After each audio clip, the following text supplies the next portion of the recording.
আজান দিলেই সব দোকান বন্ধ হয়ে যায় এই বাজারে। ১০৪টি দোকানের একটিও খোলা থাকে না। ঠিক মাগরিবের আগে একটি বাঁশির শব্দ ভেসে উঠতেই মুহূর্তের মধ্যে থেমে যায় পুরো বাজারের কোলাহল। বাঁশি বাজবে, মাগরিবের সালাতে সে নামাজ পড়ুক বা না করুক, দোকান বন্ধ করতেই হবে।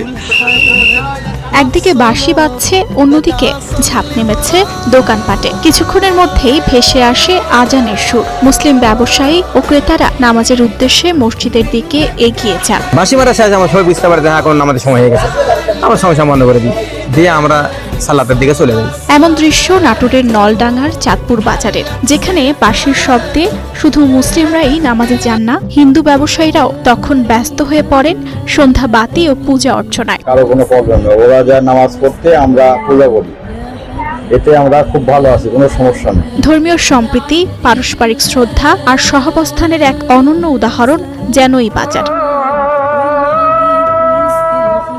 চাঁদপুর বাজারে ধর্মীয় আচারের এমন সুশৃঙ্খল ব্যবস্থা চলে আসছে গত ২২ বছর ধরে। সবচেয়ে প্রশংসনীয় বিষয় হলো এই উদ্যোগের সূচনা এবং ধারাবাহিকতা বজায় রেখেছেন বাজারের ব্যবসায়ীরাই।